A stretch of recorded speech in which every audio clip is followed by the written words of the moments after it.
Can I first have you introduce yourself?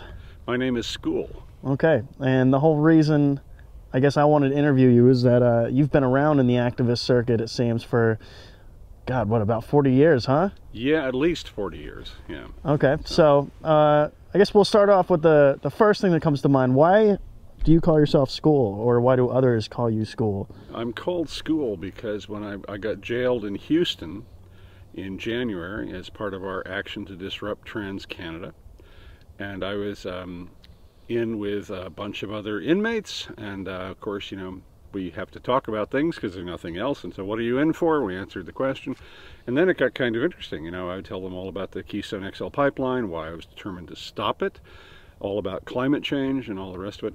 And then I heard them talking among themselves, and they were repeating the topic that I had discussed, and they kept on saying school, school, school, and I was curious. I couldn't understand, and so they explained it to me, and they said, well, you know, it's school, old school. It was last night that we were having a conversation that made me, like, you know, we broke off, and I was like, I need to get him on camera. Oh, okay. And that's because we talked about Seabrook. Yeah, the Clamshell Alliance, right. Yeah, so could you just tell me all about that, start off with what Seabrook was? Well, it still is. It's a nuclear power plant in New Hampshire.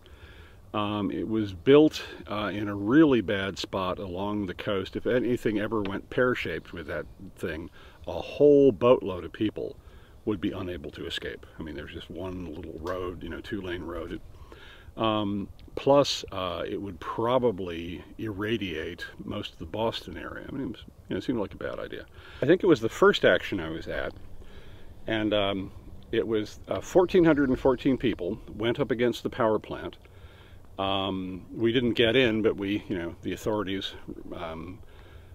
sort of repulsed us, kettled us, and the next thing we knew, there was just a ton of National Guards with really, really big baseball bat-like things. And but we had in advance decided that we weren't going to accept bail, because we knew that one of their strategies was to break us up by bailing some out and keeping others. So we all refused bail.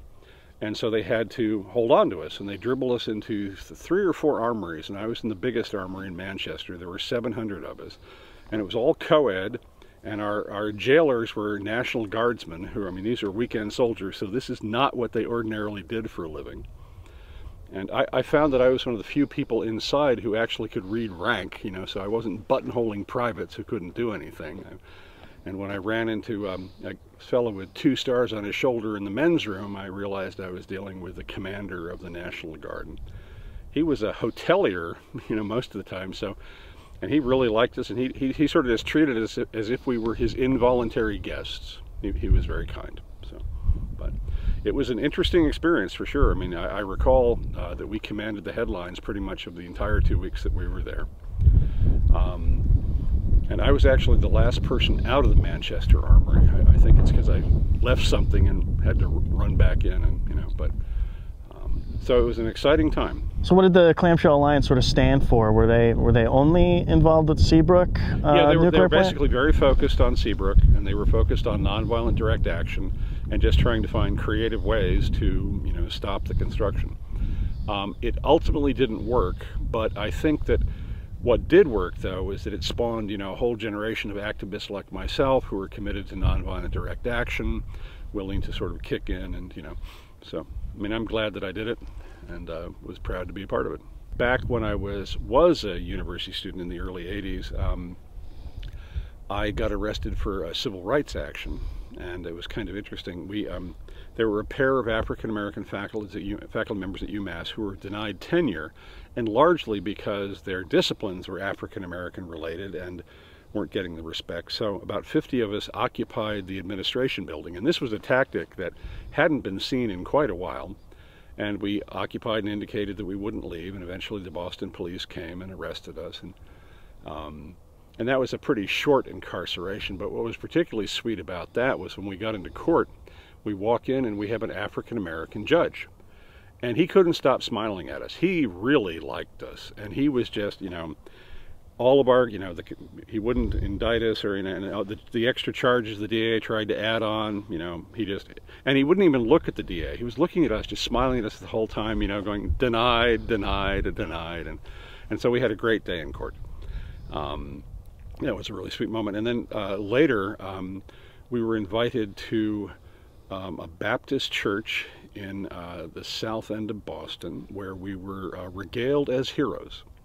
And we were given a letter by a fella. He had come up from the south. He was actually now running the Southern Baptist Leadership Conference, the thing that Martin Luther King had run before.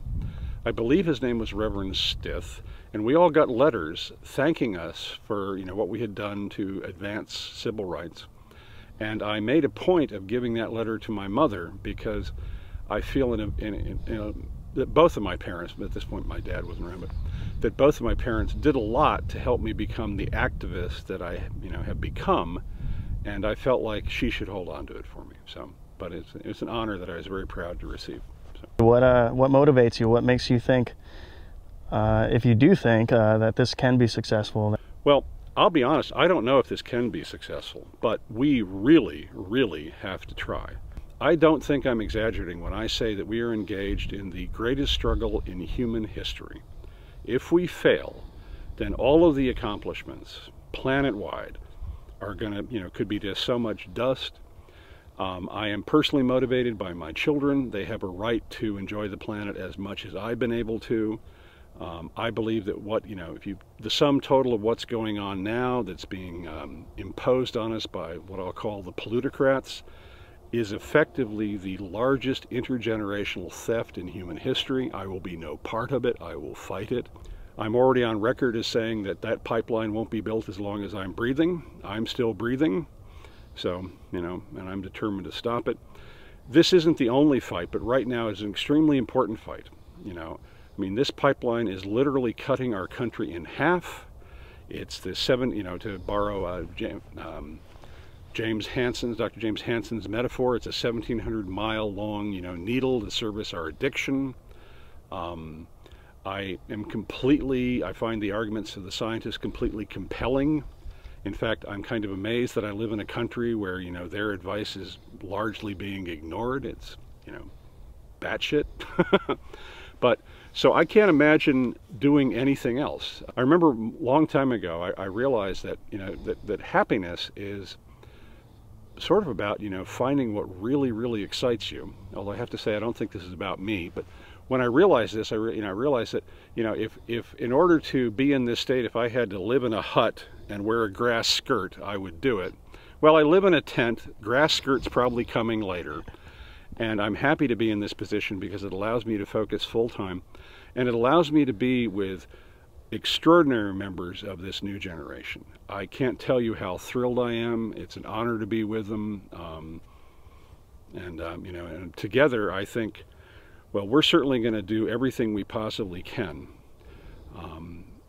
You know, like Winston Churchill said, you know, it's not about doing your best now. We have to do what's required, and stopping this pipeline is step one. So.